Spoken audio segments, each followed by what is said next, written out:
आपके घर में गाय है? हाँ गांव में है। गांव में है, घर में नहीं है ना, इसलिए आपको ज्ञान नहीं है। नहीं देखा है मैंने। नहीं, देखने से क्या होता है? देखा तो आपने गरीबी भी है। गरीबी देखने से थोड़ी गरीबी फील हो सकती है भाई। गरीबी में जीने वाला और गरीबी देखने वाला दोनों अलग अलग व्यक्ति हो सकते हैं। प्रणाम गुरुजी। जी भैया।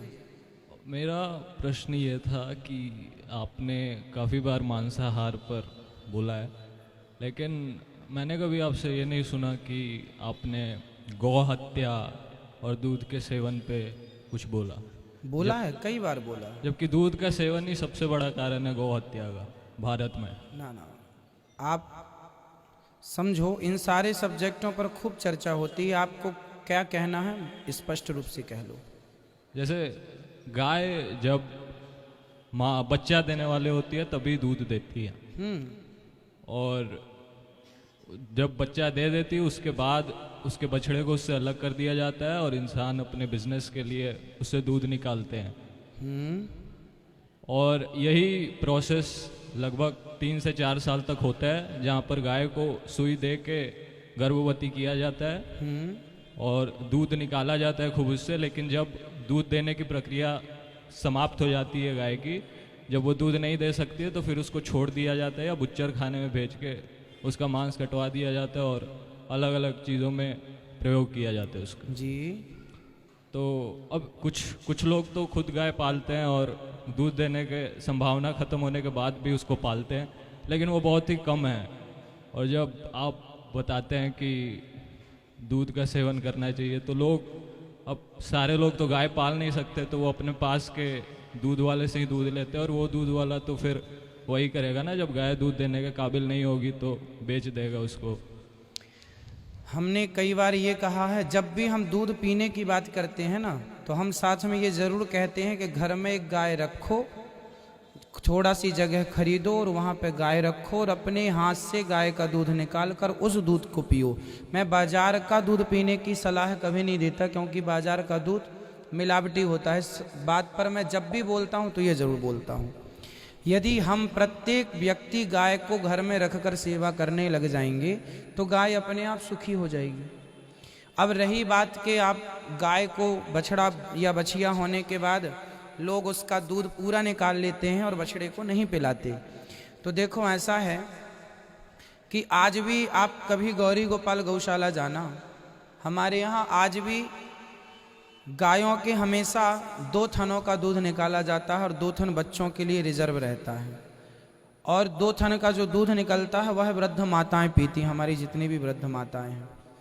और यदि गाय का सारा दूध बछड़े को पिला दिया जाए तो बछड़ा बीमार हो जाएगा। आपको पता है, बछड़े को उतना ही दूध पिलाना पड़ता है जितना उसकी, अब जैसे आज ही बछड़ा, गैया ने बछड़ा दिया, अब आज ही उसके थनों में तो बहुत सारा दूध है, सारा दूध पी लेगा तो वो मर जाएगा, उसके दस्त लग जाएंगे और कहीं पेट खराब हो जाएगा, इलाज कराना बड़ा मुश्किल हो जाएगा। इसलिए थोड़ा थोड़ा दूध दिया जाता है। दिन में 3 बार दूध पिलाया जाता है उसको, सुबह, दोपहर, शाम। फिर जब थोड़ा बड़ा हो जाता है, जब वो गाय की तेली खत्म हो जाके उसके दूध आ जाता है, तो बछड़े को फिर 2 थन, 1 थन दूध, फिर 2 थन दूध, जैसे ही बड़ा हो जाए, पचाने की क्षमता उसकी बढ़ती चली जाती है। फिर जब वो बड़ा हो जाता है, जब वो चारा, घास इत्यादि खाने लग जाता है, तब फिर समझदार लोग उसे 1 थन पिलाते हैं और 3 थन का दूध निकालते हैं। भाई, गाय हम सबका परिवार पालती आई है, आज से नहीं, अनादि समय से। यदि गाय का दूध नहीं निकालेंगे तब तो फिर, और चलो अभी तो लालच है कि चलो दूध मिलेगा इसलिए आदमी गाय रखता है, यदि दूध भी नहीं निकालेगा, वो लालच खत्म हो जाएगा, तब तो आदमी और भी गौ माता नहीं रखेगा। तो चलो दूध के लालच से ही सही, पर गौ सेवा तो करो। भगवान श्री कृष्ण भी दूध पीते थे, तो दूध तभी तो पिया जाएगा जब निकाला जाएगा, तो उचित निकालना चाहिए। आज ही कथा में हमने बताया कि गोपियाँ सारा दूध पी लेती, निकाल लेती थी, बछड़ों को नहीं पिलाती थी, तो भगवान बछड़े खोल देते थे। बछड़ों के हक का कम से कम 1 थन तो पर्याप्त पूरा उसको मिलना चाहिए, और जब तक छोटा है तो 2 थन। जब बड़ा हो जाए, साथ में घास भूसा खाने लग जाए या बछिया खाने लग जाए, तो आप 1 थन पे उसको रख सकते हैं। बाकी आज भी हमारे जितने भी वृंदावन में गौशालाएं हैं, लगभग गौशालाओं में गाय बछड़े को दूध पिलाया जाता है, बछिया को दूध पिलाया जाता है। आप कभी गौरी गोपाल जाकर देखिए, हमारी गाय और बछड़े दोनों ही तंदुरुस्त, मस्त। आप जाके दर्शन कीजिएगा। और वृंदावन में एक गौशाला है, पूज्य श्री राजेंद्र दास जी महाराज जी उसको संभालते हैं। 10,000 गौवंश हैं। कितनी गाय हैं? 10,000। 10,000 गाय हैं और 10,000 गाय में लगभग 8,000 गाय ऐसी हैं जो दूध ही नहीं देती, बीमार हैं, मतलब जो बूचड़ खाने में जा रही तो उनको पकड़ कर लाया गया। तो आज भी ब्रज क्षेत्र में गायों की सेवा, श्रेष्ठ सेवा चल रही है। कभी जाकर दर्शन कीजिए। 10,000 गाय एक साथ हैं, कभी दर्शन कीजिएगा। आचार्य जी, आपने कहा कि गाय अगर दूध निकालेंगे नहीं हम लोग तो फिर दूध ज़्यादा हो जाएगा।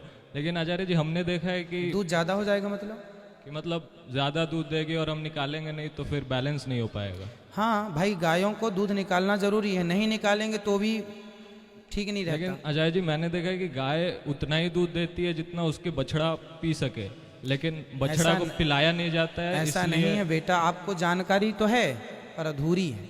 आपके घर में गाय है? हाँ, गाँव में है। गाँव में है, घर में नहीं है ना, इसलिए आपको ज्ञान नहीं है। नहीं, देखा है मैंने। नहीं, देखने से क्या होता है? देखा तो आपने गरीबी भी है। गरीबी देखने से थोड़ी गरीबी फील हो सकती है भाई। गरीबी में जीने वाला और गरीबी देखने वाला दोनों अलग अलग व्यक्ति हो सकते हैं। गाय देखी है आपने, घर में गाय रखो। हमने गाय चराई है, अच्छा, गाय कम से कम सामान्य गाय भी यदि 1 लीटर दूध देती है और जो बछड़ा उसका हुआ है तो वो पूरा का पूरा दूध उसको पिला देंगे तो बीमार पड़ जाएगा। पहले घर में गौ माता रखो और फिर एक्सपेरिमेंट करके देखो। समाज में जो परंपराएं चल रही हैं, गाय का दूध पीना बुरा नहीं है, सारा दूध पी लेना बुरा है, बछड़े को ना पिलाना बुरा, पर उचित पिलाओ बछड़े को। ज़्यादा पिलाएंगे आप, चलो हम दाल चावल सब्जी रोटी खाते हैं ना, तो हमारा भी मन होता चलो गाय को भी रोटियां खवाएं। गाय को रोटी खवाना चाहिए, उचित रोटी, मतलब आप 2 रोटी खवाओ, 4 रोटी खवाओ, 10 रोटी। आप यदि इतनी सारी रोटियां खवा देंगे तो गाय बीमार पड़ जाएगी। गाय का जो पेट है ना, वो चारा भूसा पचाने के लिए पर्याप्त उसे दाना खिलाओ। अब जैसे अपने यहाँ दाना खिलाते हैं गाय को, पर दाना खवाने की भी एक सीमा है, कितना ही खवाना। ज़्यादा खवा देंगे पेट फूल जाएगा गाय का। मतलब सबका पेट अलग अलग है, कौन क्या पचा सकता है, कौन क्या नहीं पचा सकता। आपको अनुभव नहीं है पूरा, क्योंकि आपने देखा है। आप घर में सेवा करेंगे तो आपको ज़्यादा अनुभव होगा, ठीक है। लेकिन आचार्य जी, अभी जैसे मथुरा में मैं था तो वहाँ भी मैंने देखा कि गाय को, और स्पेशली मादा जो होती है उनसे तो दूध निकाल लिया जाता है, लेकिन जो नर होते हैं उनको रोड पे छोड़ दिया जाता है और वो प्लास्टिक खाते रहते हैं। इसलिए छोड़ दिया जाता है क्योंकि आप जैसे लोग गाय की सेवा नहीं करते। केवल गाय की सेवा की बातें करने से कल्याण नहीं होगा। घर में गाय रखो सब लोग और गाय की सेवा करो। हम लोग सिर्फ बातें करते हैं, हम पहले गाय की सेवा करने का संकल्प लें। हम भी 1-1 नंदी की सेवा करें, 2-2 नंदी की सेवा करें। हम भी सेवा का संकल्प लें। बातें तो बहुत हो गई, सालों से बातें ही हो रही हैं, गौ सेवा करो, गौ रक्षा। गौ सेवा ना होगी कहने से, गौ रक्षा ना होगी कहने से, करने से होगी। जैसे ये दास कर रहा है आप भी कीजिए। आप भी कम से कम 1 गौ माता रखिए, और जब नंदी हो उसका तो उसको भी रखिए। फिर आपकी पड़ोसी भी 1 नंदी रखे, 1 गौ माता। तो भाई हम देश के 140 करोड़ लोग रहते हैं, 140 करोड़ लोग हैं हम भारतीय लोग। सब लोग 1-1 गाय रखेंगे तो जो फुटपाथ पे गाय पॉलीथीन खा रही है वो नहीं खाएगी। तो हम सबकी जिम्मेदारी है, किसी एक की जिम्मेदारी नहीं। लगे आचार्य जी, तो तथ्य है ना कि गाय 90% लोग इसलिए रखते हैं क्योंकि अपने स्वार्थ के हेतु, क्योंकि उनको दूध भाई मिल सके। स्वार्थ लाग करें सब प्रीति, सुर नर मुनिजन की यह रीति है। तो सत्य है कि स्वार्थ है। अब बताइए, आप जाके देखिएगा, जहां मैंने बताया स्वामी जी की गौशाला में 10,000 गाय हैं, 8,000 गाय दूध नहीं देती। आप जाके अपनी आंखों से देखिएगा, उनका बताइए क्या स्वार्थ है। वो रखे हैं, भूसा खिला रहे हैं, चारा खिला रहे हैं, क्या स्वार्थ है। हर जगह हम ये नहीं कह सकते कि स्वार्थ है। अब आप बताइए, सवाल आपसे, जहां 10,000 गाय हैं, 8,000 गाय दूध नहीं देती, अब उनको रखा गया, उनकी सेवा हो रही, और सेवा भी बढ़िया, ऊपर पंखा लगा है, गाय के नीचे गद्दा बिछा है, और गाय बढ़िया समय से खा रही है और दूध नहीं दे रही है। अब बताइए स्वार्थ वाली है कि नहीं स्वार्थ वाली है। समाज में आज भी अच्छे और बुरे लोग हैं। हम बुरे लोगों से अच्छे लोगों की तुलना कर लेते हैं क्योंकि हम बुरे लोगों को देखते हैं। समाज में आज भी अच्छाई और बुराई है। अब आप किसे देखते हैं वो आप पर निर्भर करता है। आज भी बहुत सारी सेवाएं हो रही हैं, निस्वार्थ हो रही हैं। अब देखो, यहाँ गौरी गोपाल जी की रसोई चल रही है, आप सब जाके भोजन करते हैं। अब बताइए, आप भोजन करते हैं, इसमें हमारा क्या स्वार्थ है। हम तो सेवा कर रहे हैं जो हमसे बन रहा है।